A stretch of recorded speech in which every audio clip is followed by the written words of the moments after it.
O que eu vou falar aqui nesta manhã, que vocês vão ver, na verdade, é um pouquinho sobre esses acontecimentos e a urgência do tempo.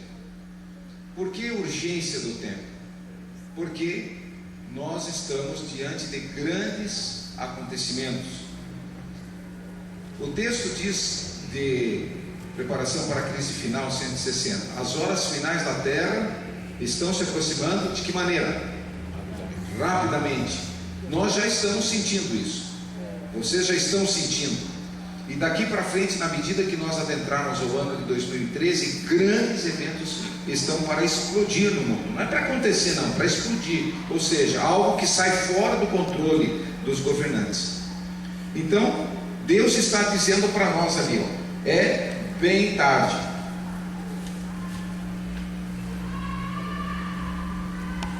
Eu vou mudar de lado aqui porque eu posso caminhar. O fio está um pouco curto e aí eu fico mais à vontade. É bem tarde. O que temos de fazer, diz o texto, devemos fazer de que maneira? Com rapidez. Então hoje todas as nossas ações, sejam pessoais, familiares, planejamento, a nossa atividade profissional, o nosso planejamento de ganhar dinheiro, investir, fazer alguma coisa para o futuro, a partir de agora tem que ser rápido. Quem está dizendo? Deus está dizendo. Por quê? Porque o mundo necessita saber dessas coisas e nós somos os seus arautos para anunciar os tremendos acontecimentos finais que logo ocorrerão no mundo. Então, o que temos ali? Esse é o livro Preparação para a Crise Final, na edição antiga. A edição nova, que é o livrinho verde, pequenininho, não tem esse texto, já foi retirado de lá. Mas no livro original, aí está, ok? Bom, qual é o objetivo nosso? É obter um mínimo de conhecimento sobre os acontecimentos finais e obter o máximo de relacionamento com o Senhor Jesus. Não adianta só conhecimento teórico. Se nós não dedicarmos tempo diariamente para o estudo e a oração, em particular, pessoal, não adianta o esposo, a esposa, o irmão, o tio, o pai, não resolve. Nós temos que ter uma comunhão pessoal e compreendermos esses eventos. Aqui nós temos um livrinho bem pequeno chamado Testemunho de Jesus, página 19, diz assim: as verdades bíblicas, ou seja, as profecias, são como pérolas que estão o quê? Escondidas, e precisam ser procuradas, escavadas por penosos esforços. Mas hoje as pessoas não querem fazer esforço nenhum para estudar, porque estão cansadas, estão dentro de uma rotina e cada vez mais precisa ler. Eu não tenho tempo. É mais fácil você sentar em casa, assistir um filme, assistir televisão e fazer um passeio, do que você pesquisar. Mas estas verdades, essas profecias, precisam ser procuradas, escavadas por penosos esforços, mas é preciso 3 coisas: paciência, reflexão e oração para descobrir o precioso fio de ouro. E hoje as pessoas querem tudo fácil, tudo pronto. É assim que a televisão mostra. Você senta lá, não precisa interagir, você só ouve. As pessoas vêm à igreja, não trazem mais Bíblia, não trazem mais lição da escola sabatina, não trazem mais os livros, não leem nada, quer só ouvir. E aí ouve, se quer ouvir, se aquilo interessa, ouve. Se não interessa, fica fazendo outra coisa, comendo na igreja, irreverência, correndo aí do lado de fora, fazendo essa balbúrdia toda que nós estamos vendo. Virou um clube adventista do 7º dia. E eu vou falar aqui, eu não tenho meias palavras não. Nós estamos num grupo seleto, pequeno. Eu vou dizer aquilo que porque nós estamos amparados pelos textos que o Espírito de profecia nos aponta. Estas verdades, como pérolas escondidas, então diz ali, meditação matinal de 92, precisamos examinar as Escrituras e cavar fundo nas minas da verdade, pois as pedras preciosas nem sempre se encontram na superfície. Ou seja, o que isso quer dizer? Que na medida em que nós formos estudando, pesquisando, anotando determinados textos, não é? Há muitos anos, eu tenho aqui parte do meu material, mas eu tenho um caderno lá na minha biblioteca, que eu fazia assim, eu pegava um assunto que eu gostaria de entender melhor, e eu punha uma frase, uma palavra especial naquela folha. E eu deixava lá e continuava lendo. Aí você achava lá adiante um outro texto que dizia alguma coisa sobre aquele assunto. Voltava naquele caderno, naquela folha e anotava aquela passagem. Então eu fui fazendo uma conexão do espírito de profecia com a Bíblia. Depois eu vou mostrar para vocês, me lembrem, que eu vou explicar como é que você pode cruzar a sua Bíblia como grande conflito, como desejado de todas as nações, Atos dos Apóstolos, Patriarcas e Profetas, Profetas e Reis e assim por diante. Aí você fica realmente com um arsenal, uma arma bem poderosa nas mãos, né? Testemunho para Ministros, página 116. Ao nos aproximarmos do fim da história deste mundo, devem as profecias relativas aos últimos dias, qual é a palavra? Olha o verbo, exigir. Deus está dizendo isso aí está no livro que é para os ministros. Diz assim: exigir especialmente o nosso estudo. Claro, porque se nós vamos passar por um período de tormenta, de dificuldade, né? Não digo, nem quero entrar ainda nessa questão de perseguição, agitação dominical, decreto, não, isso é lá adiante. Nós estamos entrando num redemoinho social, onde nós temos problemas nas áreas individual, familiar, social, religiosa, política, econômica, militar e ambiental. Vou mostrar depois algumas telas rapidamente. Hoje não vai dar para falar tudo, então eu vou sintetizar para vocês. Bem, Jesus disse assim, deixou um conselho, uma informação importante aos seus discípulos, e chega até nós. Vocês já conhecem esse texto: trabalhai enquanto é dia. Por quê? Qual é a segunda parte do texto? Porque vem a noite. Muito bom. Dentro deste diagrama, nós temos aqui este período chamado dia. É este período. Nós estamos vivendo aqui, um pouco antes da agitação dominical. Um período que o Espírito de Profecia coloca como sendo um período de tempo de angústia prévio, aonde as nações estão se irando umas contra as outras, quando os problemas mundiais estão se agravando, quando nós vamos enfrentar situações das quais não saberemos resolver. Muito bom. Então, o que Deus quer que nós entendamos é que é chamado de dia porque eu e você temos oportunidade de trabalhar, de testemunhar. Existe liberdade religiosa, mas já já isso vai ser tirado de nós. Ou seja, entraremos num período onde nós não teremos recursos financeiros e onde nós teremos que estar em lugares afastados, cuidando apenas da nossa sobrevivência. Quando será então o último ano da história desta terra. Então, nós estamos vendo o que? Hoje, alguns itens aqui: juízos misericordiosos, terremotos, inundações, guerras, fomes, né? O aumento do ocultismo, as religiões falsas e assim por diante. Na medida que o mundo sofre problemas econômicos, políticos, religiosos, em todas as áreas, dentro da igreja adventista ocorrem 5 grandes acontecimentos, e eles já estão em processo. Isso não somos nós que vamos determinar, não é a obra, não são os líderes, não é o pastor da igreja, nem o presidente da associação, na união da divisão da conferência geral, não.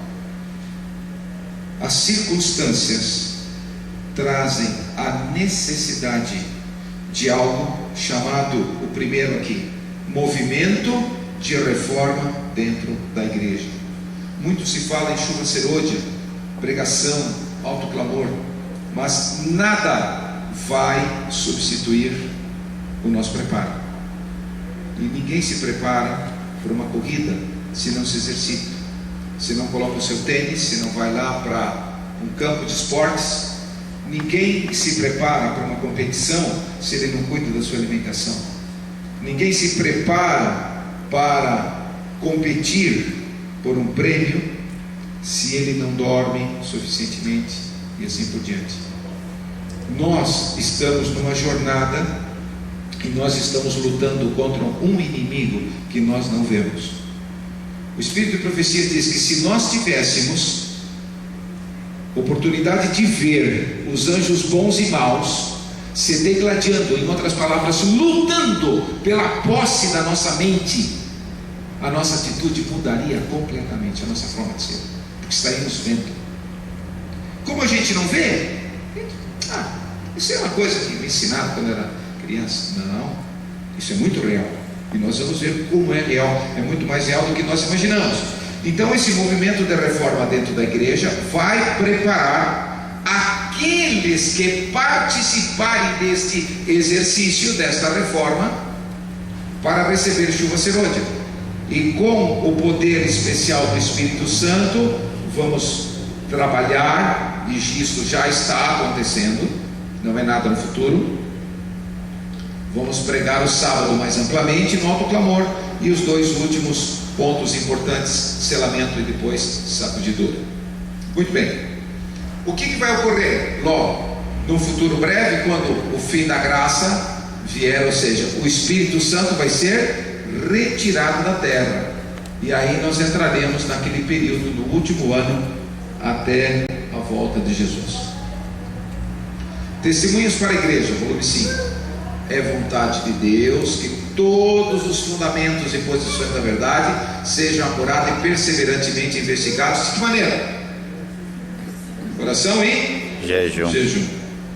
Responda para você, quando foi que você jejuou a última vez? Você se lembra de uma passagem quando Jesus disse para os discípulos o que eles deveriam fazer? E os discípulos saíram e disseram: bom, agora a gente já sabe até como expulsar demônios, né? E eles foram e fizeram uma, entre aspas, tentativa, e não aconteceu nada. E eles voltaram e disseram: Senhor, nós fizemos o que o Senhor disse que era para fazer, mas não deu certo. E Jesus respondeu: essa casta só com jejum e oração. Veja, nós estamos num período em que esses dois itens precisam se tornar um hábito na nossa vida. Porque é verdade que há anos nós estamos na igreja, que buscamos a salvação, etc., já estamos alimentados, mas nós estamos intercedendo a partir de agora por familiares, por amigos que estão afastados, pelos irmãozinhos da nossa fé que são fracos, por aqueles que não têm reverência na casa de Deus, por aqueles que não compreenderam ainda a santidade do nosso Deus. Então nós temos que fazer um trabalho, e só mediante o poder do Espírito Santo. Ninguém vai ter coragem para bater na porta de alguém se não tiver dois fatores importantíssimos. Pode escrever no papel e orem por isso: ousadia e poder. Nós precisamos pedir ao Senhor nosso Deus, através da presença do Espírito Santo vivendo em nós, ousadia e, acima de tudo, poder para testemunhar. Você pensa que é fácil? Quando encontramos pessoas, como eu um dia comecei a conversar com um executivo, um empresário, e comecei a introduzi-lo nas questões da Bíblia, ele disse: eu sou ateu, eu não acredito em nada disso. Eu preciso fazer o quê? Tá bom, então vamos para a história. Mas como você vai para a história se você não conhece a história? Como é que eu posso falar, em vez de falar de Daniel capítulo 2, eu ir lá na história universal e dizer: bom, existia um país chamado Babilônia, existiu um homem, um imperador chamado Nabucodonosor. Você conhece a história? Conhece. Sabe que existia um ministro dele chamado Daniel? Ele pode negar isso? Ele pode ser ateu, mas a história não pode negar. Muito bem, então vamos em frente aqui. Diz ainda mais: nosso próprio povo necessita de que a luz seja colocada diante dele em linhas mais. Se necessita de que nós coloquemos em linhas mais claras, é porque muita gente não está entendendo ainda os detalhes, as vírgulas, os pontos, os pingos nos is dos eventos finais. Então Deus está preparando homens e mulheres que hão de passar pelo pior período que já existiu na história da humanidade. Pior período. Nada comparado com tudo aquilo que quase 6.000 anos da história desse mundo já existiu. Nada. Então Ele quer que nós entendamos isso e nos preparemos para isso. Você se lembra que quando Gideão arregimentou as forças, mais de 30.000 homens, e foram, e na medida em que Deus foi colocando o seu espírito e o líder foi falando, olha, foram se separando, foram voltando, e ele trabalhou com um grupo muito pequeno. Você se lembra disso? Bem, eu disse que esse grande conflito, e nós não enxergamos aí esse inimigo porque ele vive se escondendo. As áreas desse conflito são 8, e aí abrange toda a história da humanidade, aí abrange a cada um de nós em tudo aquilo que fazemos, pensamos e existimos. Eu vou tentar mostrar para vocês alguma coisa na área individual, talvez familiar, um pouquinho do social. Vamos passar rapidamente alguns temas, né? Mas o que é importante entendermos aqui é que cada um de nós está no centro de um conflito. O conflito é pela posse da nossa mente. Aqui é o campo de batalha entre o bem e o mal. Ocorre aqui dentro. Então nós temos que compreender, e um dos exemplos que a Bíblia nos traz é a história de Jó. Todos nós conhecemos, ou pelo menos já temos lido na Bíblia. Se você porventura não leu, deveria ler todo, não só o capítulo 1, mas você deveria ler o livro de Jó, Velho Testamento, mostrando ali como ele foi um personagem protagonista de um fato que traz muito bem a nossa experiência. Por quê? Porque nós estamos numa situação idêntica. Satanás luta, e esta luta, um dia Deus vai dizer a Satanás: ao meu respeito e ao teu respeito,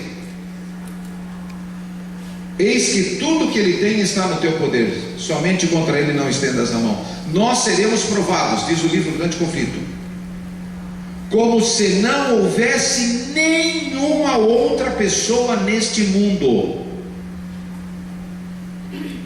Eu não sei o que é isso. Se alguém perguntar para o senhor está preparado? Não sei, eu acho que não. Mas eu estou me preparando. Cada dia faço a minha meditação, a minha comunhão, na minha madrugada, converso com Deus, e Ele vai nos sustentando. Agora, pensar de que o que está vindo vai ser uma primavera, que uma Disneylândia colorida na igreja, nós não temos noção.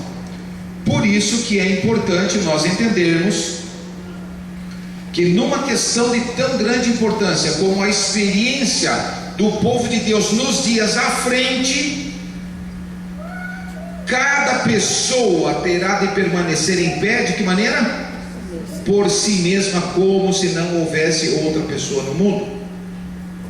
Está lá no livro, nos volumes do Bible Comentário em Inglês, volume 7, página 983. Grande conflito. O tempo de angústia como nunca houve parece a manifestar-se sobre nós. Na verdade, eu estou aqui a pedir para falar desse tema, mas eu não vou entrar direto nesse período sem antes mostrar isso para vocês. Então é uma introdução, é a primeira parte. Depois nós vamos ter as perguntas, respostas, e vamos dialogar e vamos comentar muito. Então veja que está prestes, ou seja, aquilo que nós estamos assistindo vai começar a crescer e tudo vai explodir. De que maneira? Olha, observem aqui. Dá-se muitas vezes o caso de se supor maior angústia do que em realidade o é. Ou seja, a gente conta uma história, escuta, ouve, acrescenta alguma coisa, Mas não se dá isso com relação à crise diante de nós. A mais vívida descrição não pode atingir a grandeza daquela prova. Por quê? Porque diz os escritos de Enoite: as cenas que hão se desenrolar neste mundo não são nem sequer, quem se lembra da palavra? Sonhadas. As cenas que hão se desenrolar neste mundo não são nem sequer sonhadas. Vamos em frente. Aqui, hoje, nós estamos aqui nesse tempo chamado tempo de angústia prévio, um pouquinho antes da agitação dominical. Aqui nós temos o decreto dominical e o fim da graça, quando será retirado o Espírito Santo. Então, tempo de angústia prévio, juízos com misericórdia. Por quê?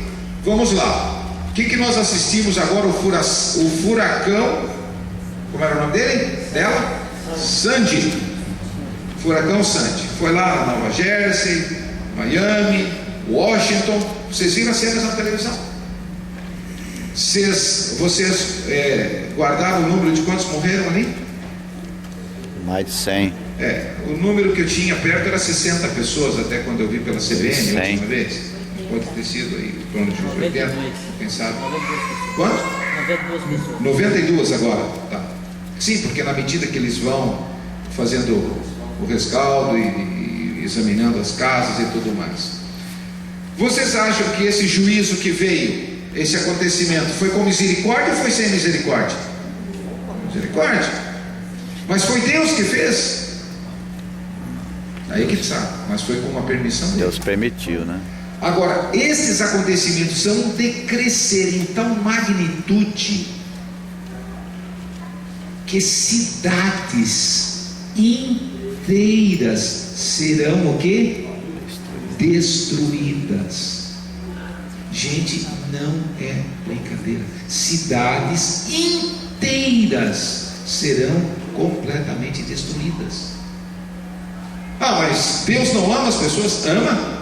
E é por isso. E sabe por que Ele permite? Para que algumas pessoas ainda aceitem e cheguem ao conhecimento da salvação. Portanto, estes acontecimentos de destruição, fogo, terremotos, greve, etc., vão ocorrer ainda neste período, pouco antes e depois envolvendo a agitação dominical, vai crescendo, porque até este limite de tempo as pessoas terão salvação. Daqui para frente, todo o caso já foi decidido. Salvo, salvo, perdido, perdido.